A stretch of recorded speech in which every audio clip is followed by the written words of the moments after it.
Hey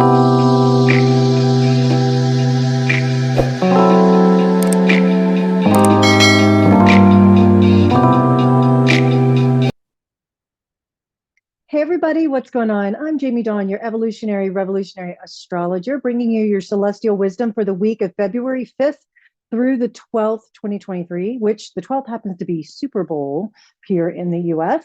I'm going to just say this, a little disappointed and embarrassed by my 49ers. Yes, those of you who know me know I love the Niners, and yeah, that was just a shit show, but I let it go.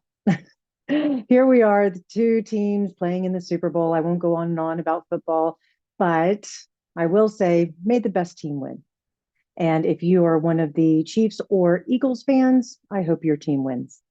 Okay, enough of that, because we are coming off of a full moon weekend. So some of us are probably feeling a little hungover from it, as the energy was most likely intense, especially for our fixed signs, because it was a Aquarius sun opposing the Leo moon, as I talked about in my video last week. And I can tell you that not everything is bad. When I say the fixed signs probably felt it, there's tension here. There's squares and oppositions happening. However, what it can do is it can create opportunities if we're willing to work hard and roll up our sleeves. So when I say the fixed signs, I'm talking about Taurus, Leo, Scorpio, and Aquarius. And so if you have a dominant sign in your chart of one of those four, maybe you have your sun, moon, and rising sign in all of those fixed signs, then you were feeling tension of some sort. And we're wondering, okay, as I mentioned last week, it was all about letting the heart lead, right? And following your heart's desire and being able to manifest what you have at the heart of you. And so you probably had to work hard at it. I'll give a shout out. My son and daughter-in-law just bought their first home, and that over the full moon weekend, they moved in. Now, that's not always an easy thing to do, especially as those of you who know about packing and moving and that sort of thing. So, call that a little tension for them. But, now they're settling in and going on with the next stages of, okay, what do we want to improve or fix or do or whatever, right? So if you're sitting there scratching your head going, what the hell just happened? Hang tight, because this week will give us a little bit of relief, a little bit of gentleness, and also manifestation of what we were pursuing with our hearts and how it can show up in a really positive way if we are willing to let some things roll off our back, which we should be this week. The other thing with this full moon weekend is we had a Venus-Mars square going on, Venus in Pisces, Mars in Gemini. And so we may have had some tension in our relationships, right? I imagine, I'll use my son as an example. He and his wife, may have had a little argument about what goes in what room, or, what paint they want to put on the walls or whatever, not the end of the world, obviously. I'm just throwing that out there. But if you felt like there was some maybe more arguments than usual with you and your beloved, or you and friends, or even maybe internally, should be feeling a little relief as we start the week. But what we're most likely feeling the tension from is we don't want the big talking big. We want reality. We want things to stop talking, start doing. We don't want just the fantasy piece, right? Some of us may be in a relationship that we want more manifestation out of it, and there's just all this talk going on. Oh yeah, we'll go out sometime soon. Or, oh yeah, I'd like to move in one day, but now if you're really fixed on your own agenda and you're saying, I want more, that's where that tension may have shown up. There could have been struggle with something financially. Well, now you can start to see some positive movement forward, some, conversations happening. Maybe there's some new work opportunities, income opportunities, that sort of thing that will start to manifest this week, especially as we move into Monday and Tuesday, as Venus will oppose the moon, but sextile Uranus. There could be a sudden moment or news that could have us feeling maybe a little excited. It could make us nervous, but this is where we're going to start playing with that idea of being comfortable with being uncomfortable again. Some of you may have played with that with me when I was going through that a couple of years ago. It's back up here just to give us another little dose of, okay, how far in this process are you? It's just a little check-in point. This is also good energy for helping us manifest anything that helps us break out of the status quo. So if Monday, Tuesday, you're feeling a little anxious, nervous, maybe there's jittery things going on, give yourself permission to have a good outlet for it. If you need to do some talk therapy, if you need to get to the gym or get in nature, whatever, channel that nervous energy into something, but remind yourself that it's just sensation. Okay. That energy needs to move. It needs to go somewhere. So find a healthy outlet for it. Wednesday, the moon will trine Pluto, giving us a little bit of ease when it comes to our mind and our emotions and what we want and what we need in order to feel powerful. But Mercury is going to be applying to Pluto because Mercury is in the last degrees of Capricorn right now. And so we're going to be feeling this application of Mercury where maybe some fears about our successes or our failures pop in. Our mind is a powerful tool or weapon, right? So watch those powerful emotions because they tend to emerge during the time of the moon and Pluto being involved here. But there can also be a lot of ease about finding ways to soothe ourselves and finding ways in which we can move through those emotions. Conversations can also have a real serious tone to them at this time. And I would say take it seriously. Use that critical mind that the moon will be in Virgo. So we want to have a little bit more discrimination with, is this mine or somebody else's, all you empaths out there. Also, we want a little more discrimination about, is this person, place, thing, what I'm doing, the endeavor I'm doing, does it line up with what my true nature is, what I need in order to feel really good?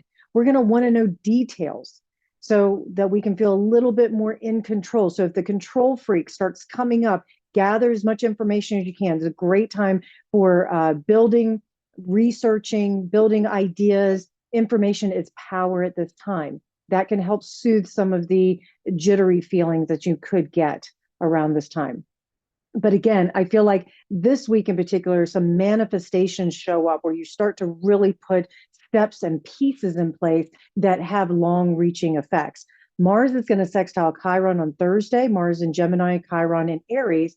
This is where teaching, mentoring, sharing of ideas with others could be cathartic. It could be very healing, So if you want to find a way to maybe walk through some things you've learned over the last few weeks, months, years, find someone you could mentor, share your ideas with. We may be driven to really connect with others, but just be careful because Mars does have a tendency to in Gemini, speak without thinking or become argumentative. And you may scratch some old wounds. Maybe somebody scratches some of your wounds, right? So watch that Mars energy of wanting to lash out with your words.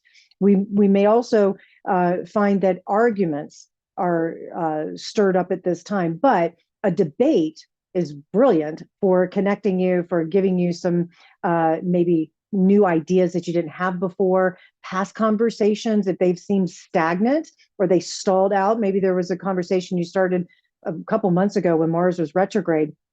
Now it can resume and find some good solutions to it. You may be also thinking a lot about ways in which you can heal something precious in your life. Maybe there's something you've been wanting for a while and you just aren't sure how to do it. Have conversation, have connection with someone of like heart, like mind that you can walk through it with them. Mercury canoodles Pluto on Friday. So here we are with the more serious talks, but they could lead to serious decisions and actions, again, that can give you greater long lasting results. You could be determined to build something that has big results to it, that gives you more power, that puts you in a power position. Now, of course, there's the shadow side of Pluto and Mercury here in Capricorn, that power struggles could come up with someone in authority. It may be a conversation. They ask you to do something, you don't want to do it, or you may wrestle around with it, your own internal authority, and question yourself and say, wait a minute, I thought I knew what I was talking about, or I thought I knew what I was doing, but now I'm questioning because of something that someone said or a situation that showed up. You may also be forced to speak up about something or stand up for yourself during this time. And when that happens, remember, stay grounded, connect with your truth, and then really allow your heart to speak. Saturday, Mercury is going to make its move into Aquarius. So Mercury is not going to be in Capricorn long this week, but Once it moves into Aquarius, this is where these new and unusual ideas can lead to progress. So keep having those serious talks. And then as Mercury ingresses into Aquarius for the next couple of weeks, we'll start to find that our ideas and decisions are the best ones because they're unusual and we can create change. We want to get out of the status quo with Mercury in Aquarius here. Sharing information just to share it can also come up, because the shadow side of this is that we can become very factual. It's like you just say something and it just, the tree is just the tree, or it's snowing or whatever. And we forget about the feelings behind it. And so we're going to need to check in with ourselves and say, wait a minute, why am I sharing this? And why am I talking right now? And is this necessary? And also, how will this be received by the audience? Can I invoke some sort of emotions so that I can get their buy-in? I sense that with Mercury and Aquarius, there's going to be more release of technological and scientific advancements as well. We're going to get news about it, and conversation can be very stimulating at this time and give some excitement for future possibilities. So if you want to, stay stimulated and you want to find new ways of improving maybe yourself, your business, your position in your company, even in your family, your relationships, then have some stimulating conversations. Think out of the box. We may even come up with some wacky stories that we tell ourselves or others. Just be careful, because it can activate the nervous system at this time. The mind can be all over the place. And I'm going to speak to the high sensitives here, that you just have to notice if you're watching the news or you're in a group of people that are having conversations that trigger your adrenaline or trigger your nervous system. This is a time for you to be able to remove yourself, maybe turn the TV off for a while and not watch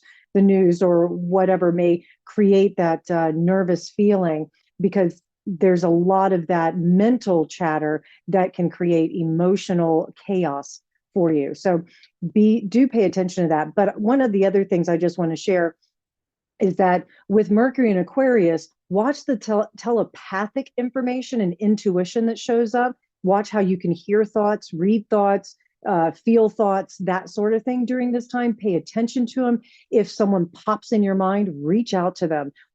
But here's the real key. Be careful not to attach a story or create a story that isn't true there. So ask yourself, if you get attached to that story, ask yourself, who told me that story? If it's me and I haven't talked to that person, they didn't say that, I have to let it go.